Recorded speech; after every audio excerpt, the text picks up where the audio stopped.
John McCain, of course, is locked in a very tough primary campaign against J.D. Hayworth, who is a former Republican congressman from Arizona. He also took some time as a TV pitchman. Take a look at this clip that surfaced recently from 2007. It's good stuff. It sounds too good to be true. Congressman, is it for real? It is for real. Now, look, I understand the skepticism, in part because President Reagan used to say the greatest contradiction ever uttered was, I'm from the government and I'm here to help. But I'm telling you, this is really true. It's money you've already surrendered to the government in terms of taxation, but the government has a chance, and you have a chance, to make an investment in yourself.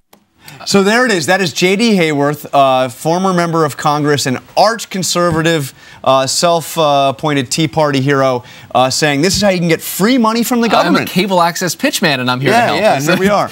So now for Post Politics, we are joined by Ann Kornblum of the Washington Post. That's just brilliant, isn't it? I want some of that free money. Free money! He's an effective pitchman. Yeah, let's get on it. Absolutely. And it's your money anyway, so come on in and get it. Consistent conservative message. It's really a tax break he's offering. That's right. Yeah, it's good stuff. So the real story today is obviously this General McChrystal story.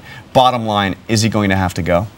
We don't know yet. I think there are arguments in both directions. Obviously, there's an argument that it's insubordination. He's broken the chain of command here, and that for Obama's own sake, for his own dignity, he would need to fire him, that he couldn't withstand this. But on the other side, you're going to hear, I think, from his defenders and perhaps from the White House, if they decide not to fire him, that this is about the Afghanistan strategy. If there's no one in line to replace him, this is, after all, his strategy that's in effect, that they need to keep him. And look, this is a White House that has been reluctant to take advice from us and from the pundits about their personnel moves. So I can't say that simply because there's been a great clamor, as John Kerry put it on Twitter for the last 12 hours, that this should happen, that it's going to. But I think we'll know, obviously, tomorrow after this meeting at the White House. If this is in any indication, we just got a statement in from Bob Gates, the Secretary of Defense. He said he read it with concern. He thinks General McChrystal made a significant mistake, exercised poor judgment, and I have recalled General McChrystal to Washington to discuss this in person. So that's beyond woodshed type of statement, even to my reading anyway. Recalled. That's the important words there. But this is critical for President Obama because Afghanistan strategy, this is sort of lurking in the background. We've been talking about so many other things here.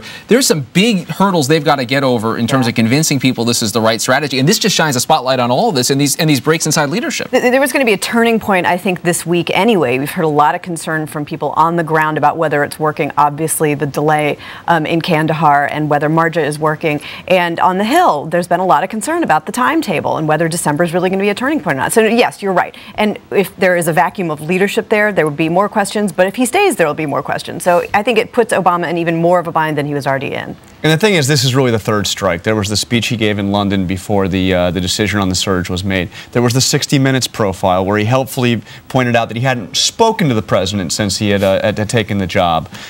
So it just seems that it's going to be. It's going to be tough to keep him in this job. Well, he's clearly his own man, right, with his own opinions. What's surprising is that in this administration, there has been such tight control from the White House over the message. The Attorney General isn't allowed to go out and say something without getting clearance from the White House. This has been the one area, he's been the one who's been able to elude that, and we'll see whether he can withstand it. Very quickly, I want your take on Nikki Haley, because you've written a lot about female politicians and running for office. She is set to become the first female governor of South Carolina, an Indian American. She hasn't made a lot out of her ethnicity or her gender, but this is potentially a big development. Huge development, especially in a state like South Carolina, where there are no women in the state Senate. Just think about that. Zero. Wow. And there used to be, and they went back down to zero. So, and South Carolina, obviously not known for its progressive political tendencies, certainly not within the Republican Party. So you could say that it's brought out some of the worst in the state and the attacks that we've seen on her. But on the other hand, it hasn't been a race that's really been about gender or about ethnicity. She's run it on the merits, on trying to turn the page, and that in itself is remarkable. That's also true in California. We're almost out of time, but how long will it be until we hear Nikki Haley for president or vice president talk? 12 hours when she wins the primary. We don't have to wait for that, actually. We just did, I think. We started it right here. Okay, you're right. It's interesting. The voters seem to have rejected those attacks. Like, you know, even South Carolina. In South Carolina, yeah. Ann Kornblum, Washington Post, Post Politics. We appreciate it. It's going to be a fun one tonight, and a lot of good races. We love election days. And, you know, I mean, a sitting attorney general, a member of Congress, lieutenant governor, beat them all. I mean, it's pretty amazing. No, That's it for Top Line. All right, again tomorrow. Twitter.com/TheNote. What do you think about John Kerry not demeaning Twitter? We don't like that. We don't like that. I mean, Twitter's good. You know, I mean, it's